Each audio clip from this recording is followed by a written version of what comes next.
¿Puede un dios estelar morir por pura voluntad?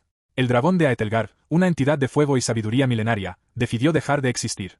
Rechazó banquetes de emperadores y elixires de magos espaciales durante 6 ciclos lunares. La ciencia galáctica se rindió ante su silencio sepulcral. Pero cuando el fin parecía inevitable, una pequeña humana de 7 años se acercó al abismo con algo que nadie más consideró valioso. Bienvenidos a una nueva entrega de Crónicas del Refugio. Antes de que el vacío te reclame, suscríbete al refugio y activa la señal. En la inmensidad del espacio, solo los que comprenden la verdadera naturaleza humana sobreviven. Soy el archivero principal Vexen, del Cónclave de Observación Xenobiológica, y lo que mis biosensores registraron en el Santuario de Contención Estelar aquel día desafía cualquier lógica evolutiva codificada en los archivos imperiales. Frente a mí, tras una barrera de energía de 5000 voltios, yacía Baltor, el último de los grandes dragones de Aetelgar. Sus escamas, que alguna vez fueron del color de una supernova en plena ignición, ahora eran grises, opacas y quebradizas como ceniza fría.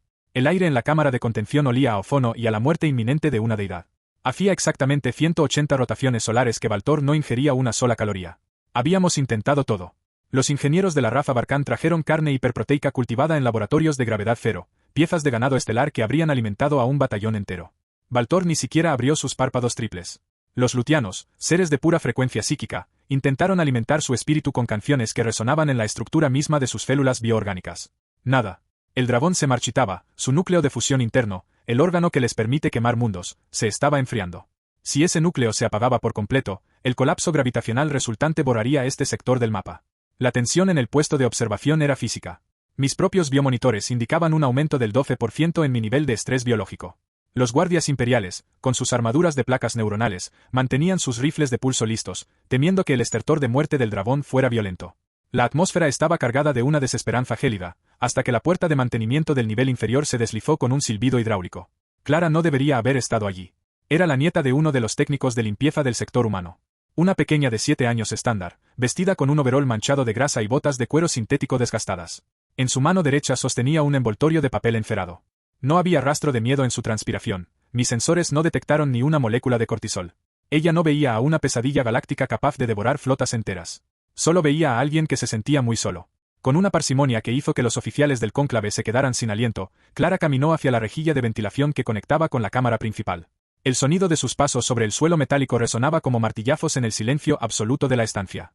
Se sentó en el frío metal, justo al borde de la zona de sombra proyectada por el hocico colosal de Baltor. El dragón finalmente abrió un ojo. Era una esfera de azufre apagado, una galaxia en proceso de extinción que se enfocó en la diminuta figura humana. Clara abrió su envoltorio. El olor a pan fresco, a levadura y a algo que los humanos llaman mantequilla de maní se filtró por los conductos de aire. Era un aroma humilde, carente de la sofisticación de los elixires imperiales. Clara partió el sándwich por la mitad con un movimiento deliberado, casi ritual. Abuelo dice que las cosas saben mejor cuando se comparten, susurró ella.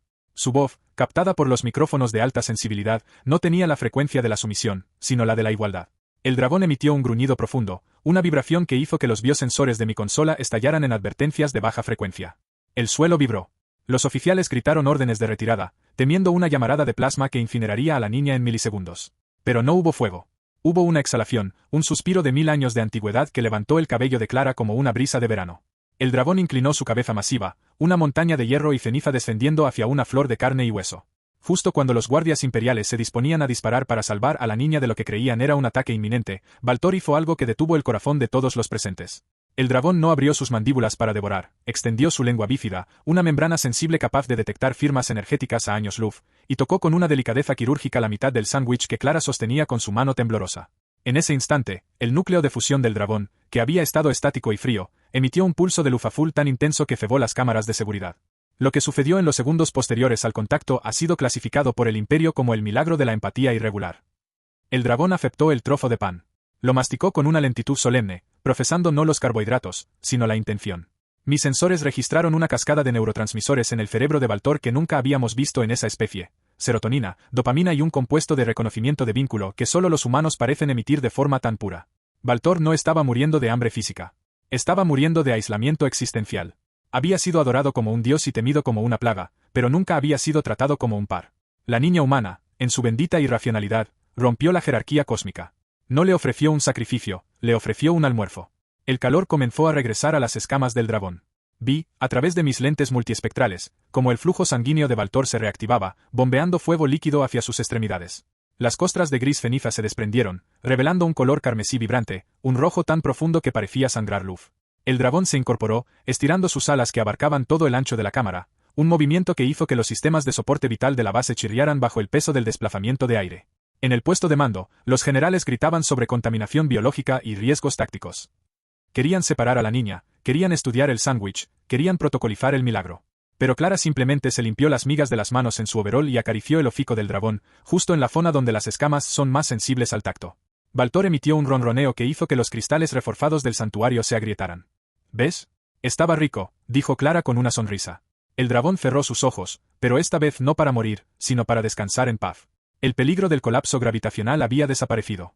El núcleo estaba estable, alimentado por la chispa de una conexión humana que nosotros, con toda nuestra tecnología de vanguardia y simbiosis artificial, fuimos incapaces de comprender.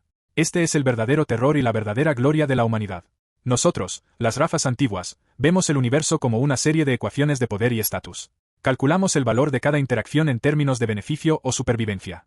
Pero los humanos, ellos operan en una frecuencia distinta. Son capaces de mirar a la entidad más peligrosa de la galaxia y ver solo a un ser que necesita la mitad de su sándwich. Desde aquel día, el santuario de Aetelgard ha cambiado. Ya no es una prisión de contención, sino un lugar de peregrinación donde los humanos enseñan a las demás razas que la mayor tecnología del universo no es el motor de curvatura ni el cañón de riel, sino la capacidad de reconocerse en el otro, sin importar cuántas escamas o cuántos eones los separen. Baltor ahora protege la base, no como un esclavo, sino como un guardián leal que espera cada día a que una pequeña humana termine sus clases para compartir un bocado.